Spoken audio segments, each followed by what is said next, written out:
Constructed in honor of one of history's most brutal dictators, the Stalin Memorial in Prague led a short life between its completion in 1955 and its ultimate destruction in 1962, but during that time stood as a grotesque monolith to the cult of personality that surrounded the Soviet premier, and how, in a somewhat cursed fashion, it brought about death to those involved in both its construction and demolition. The man for which the monument was erected was Joseph Stalin, who was born under the name Josip Jurgashvili on December 18, 1878, as the son of a Georgian shoemaker in what was then a province of the Tsar's Russian Empire. Josip, who would later change his name to Stalin, or Man of Steel, in 1912, notoriously opposing the Tsarist regime and frequently running into trouble with the law that saw him arrested on multiple occasions.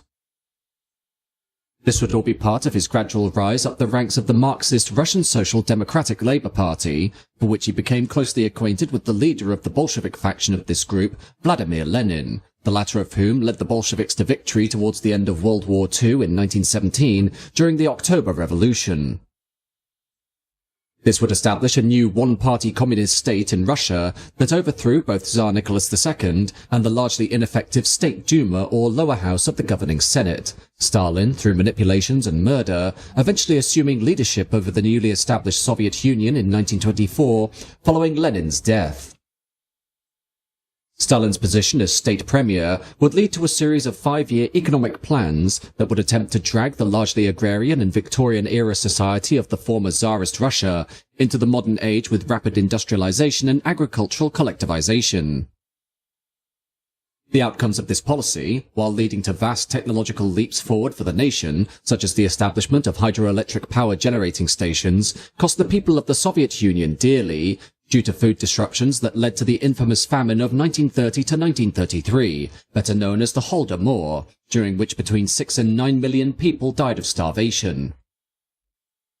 Stalin's reign was also characterized by notorious paranoia, as he firmly believed that elements within his own party and the armed forces were conspiring to overthrow him, which, aside from ordering the death of former Bolshevik Party member and political rival Leon Trotsky in August 1940, led to a swathe of mass executions for high-ranking members of the Soviet government and military known as the Great Purge.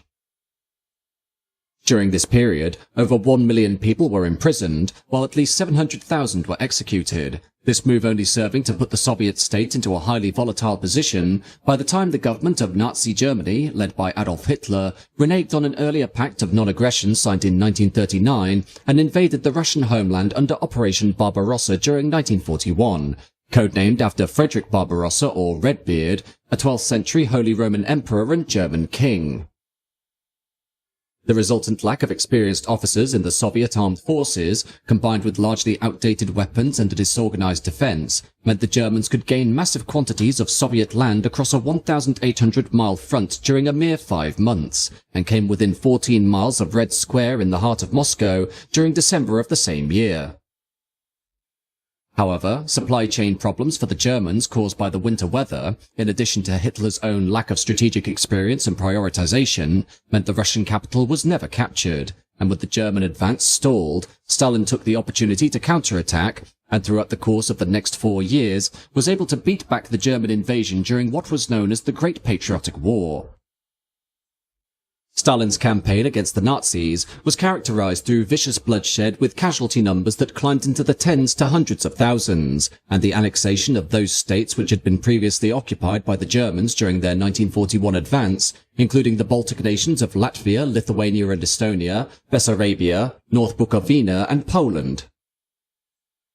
This would lead to the establishment of communist governments within these Eastern European countries that will provide a buffer between the Soviet homeland of Russia and the nations of Western Europe and occupied Germany that belonged to the capitalist allies of France, the United States and Great Britain. His continued distrust as to the place of the Soviet Union on the global stage, especially in comparison to his former allies of America and the British Empire, would lead to the start of what was known as the Cold War, a prolonged period of political and military tension supported by the threat of nuclear Armageddon, following the development of devastating atomic bombs towards the end of World War II. As for Czechoslovakia during this period, the nation itself was the combination of former states within the wider Austro-Hungarian Empire, having declared independence in October 1918 during its collapse towards the end of World War I. Czechoslovakia itself would remain a sovereign state until 1938, when, under the Munich Agreement signed between Adolf Hitler of Germany, Neville Chamberlain of Britain, Édouard Daladier of France, and Benito Mussolini of Italy, the Sudetenland, a part of Czechoslovakia where more than 3 million people of mainly German descent lived, was annexed by the Nazi government, leading to Slovakia declaring independence and large portions of the former nation falling into Hungarian and Polish control. The country of Czechoslovakia would be reformed again following the advance of the Soviet Union against the Nazi occupying forces during 1945, creating the Third Czechoslovak Republic, although the influence of the nation was still very much under the dictation of Stalin's government in Moscow, leading, inevitably, to the enacting of a coup by the Communist Party of Czechoslovakia, as supported by the Soviet Union in early 1948, creating the Czechoslovak Socialist Republic. With the rise of the new communist government, which modelled itself after Stalin's own Soviet authorities in Russia, the same cult of personality which revolved around him in his homeland as the figurehead of communism and victor against the oppression of Nazi Germany, rapidly found its way into Czechoslovakia. Thus, following the establishment of the Czechoslovak Socialist Republic in 1948, which led to a wave of Stalinist terror and show trials, a great tribute was to be erected to the mighty Stalin within the Czechoslovak capital city of Prague during the same year, positioned strategically on the southern edge of Letnia Park, overlooking the Vltava River and the ornate Jakov Most Bridge. The choice of sculptor for the celebratory monument would be based on the results of a competition that would be entered by the finest architectural minds of the USSR, with the proposal of Otakar Švec, one of the nation's most important sculptors, eventually being chosen as winner of the competition. Švec had studied his craft as a pupil of the renowned Josef Václav Mizibek and Jan Sturza, and had been a teacher of sculpture at the Prague Academy, as well as providing exhibitions in Venice, Paris and Philadelphia. His body of works including several monuments and figurative sculptures for architecture, the pinnacle of which was the motorcyclist Sunbeam, while his other famous pieces comprised a number of successful portraits of well-known Czech artists. Švec was reportedly surprised when he was announced to have won the competition, his monument sculpture being generously subsidized by the Central Soviet Committee in Moscow for construction, while in order to build the gigantic monolith, forced labour was brought in comprising of soldiers and workers deemed politically unreliable by the communist authorities. These were mostly made up of assigned opponents to the regime, namely academics and intellectuals, who had been tasked with manual labour after denying them work in their chosen fields, although by the beginning of the 1950s, anyone who was believed to have fallen foul of the party, regardless of occupation or social rank, could end up as labour on the project. These workers were housed at a specially constructed concentration camp within Letnia Park itself, and was of a typical design for labour facilities for the period, comprising 3 wooden barracks with a capacity of 40 inmates each, who were housed 8 to a room with simple kitchen facilities provided, although it had neither heating or bathrooms.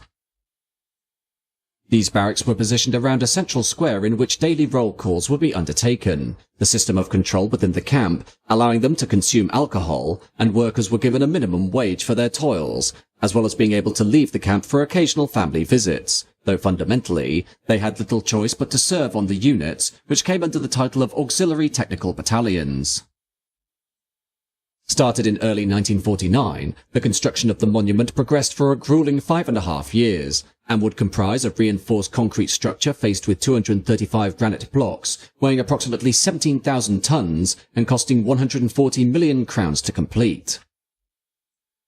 The structure was 51 feet high and 72 feet long, with Stalin positioned front and center, while flanked on either side were 2 soldiers, 2 members of the intelligence service, 2 farmers and 2 factory workers. The construction of the monolith requiring not only the building of the sculpture itself, but also major alterations to the slope at Letnia Park, leading up from the Jakov Most Bridge.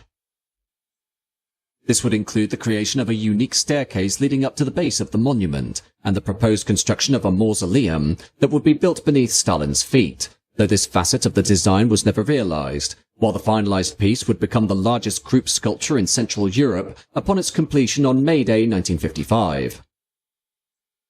However, Otakar Švec, the statue's progenitor, would not live to see the unveiling of his creation, as only days prior to its final completion, he committed suicide out of sheer disgust and disgrace for what he had designed, and now his name is forever associated with the celebratory monument, regardless of his other artistic works.